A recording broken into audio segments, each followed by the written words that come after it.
అవినాష్, చెప్పుమా. దగ్గరలో ఉన్న మెడ్ప్లస్ కు వెళ్ళి మెడ్ప్లస్ బ్రాండ్ మెడిసిన్స్ అని అడిగి కొనుక్కునరా. అక్కడ 50 to 80% తగ్గింపుకు వస్తుంది. మీరు తీసుకునే అదే మందులు, అదే నాణ్యమైన మందులు, కానీ సగం ధరకే. అయితే ఇప్పుడు ప్రస్తుతం జరిగిన ఈ ఎన్నికల్లో కూటమి బాగా కలిసి వచ్చిందని చెప్పుకోవచ్చా బీజేపీకి? అలాగే పవన్ కళ్యాణ్ ప్రచారం డెఫినెట్ గా వర్కౌట్ అయిందని చెప్పుకోవచ్చా?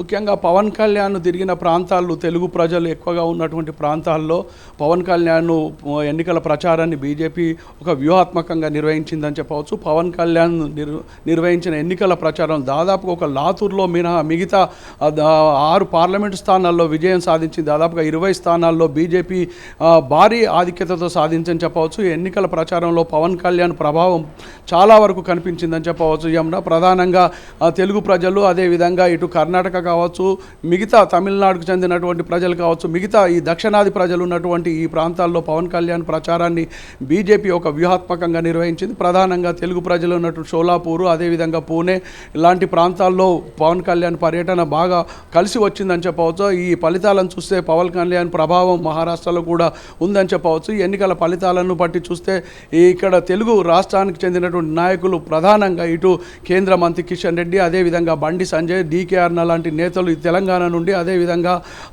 ఆంధ్రప్రదేశ్ నుండి పవన్ కళ్యాణ్తో పాటు ముఖ్యమంత్రి చంద్రబాబు నాయుడు కూడా ముంబై లాంటి నగరాల్లో ఎన్నికల ప్రచారాన్ని నిర్వహించారు. ఈ ఎన్నికల ప్రచారంలో కూటమి ప్రభావం బాగా కనిపించిందని చెప్పవచ్చు. యమున రైట్. ఇక షిండే వర్సెస్ ఫడ్నవీస్ ఈ మహారాష్ట్ర ఎన్నికలలో ఇప్పుడు అంటే సీఎం పదవి ఎవరిదని చెప్పుకోవచ్చు? ఇద్దరు పోటాపోటీగా ఉన్నారు కదా. ముఖ్యంగా బీజేపీ అనుకున్న దానికంటే విజయాలు అంటే సంఖ్యలో చూసేది ఉంటే విజయం సాధించింది. దాదాపుగా 199 స్థానాల్లో బీజేపీ పోటీ చేయగా ఇప్పటికే 100కు పైగా స్థానాల్లో బీజేపీ విజయం సాధించింది. అయితే గతంలో కూడా దేవేంద్ర ఫడ్నవీస్ ముఖ్యమంత్రిగా పనిచేశారు. అయితే షిండేకు అనుకోని పరిస్థితుల్లో అప్పుడు శివసేన పార్టీ విడిపోవడం, అక్కడ రాజకీయ విభేదాలు రావడం, అక్కడ పార్టీ డివైడ్ కావడం వల్ల షిండేకు అధికారం కట్టబెట్టవలసిన అవసరం వచ్చింది. అయితే ప్రధానంగా సీనియర్ నేత గతంలో ముఖ్యమంత్రిగా పనిచేసినటువంటి దేవేంద్ర ఫడ్నవీస్ వైపే ఎక్కువగా బీజేపీ మొగ్గు చూపుందని చెప్పవచ్చు. వివాదాస్పదలకు దూరంగా ఉండి పరిపాలన దక్షత ఉన్నటువంటి దేవేంద్ర ఫడ్నవీస్కే పట్టం కట్టే అవకాశం ఉంది. ఇప్పటికే అక్కడ మహారాష్ట్ర ముఖ్య నేతలందరూ దేవేంద్ర ఫడ్నవీస్ వైపే మొగ్గు చూపుతున్నారని చెప్పవచ్చు. అయితే శివసేనకు కూడా అధికారంలో తగిన ప్రాధాన్యత ఇచ్చే అవకాశం ఉంది. గతంలో కూడా అధికారాన్ని పంచుకున్నటువంటి బీజేపీ శివసేనలో ఈసారి బీజేపీకి అవకాశాలు ఎక్కువ ఉన్నాయని చెప్పవచ్చు.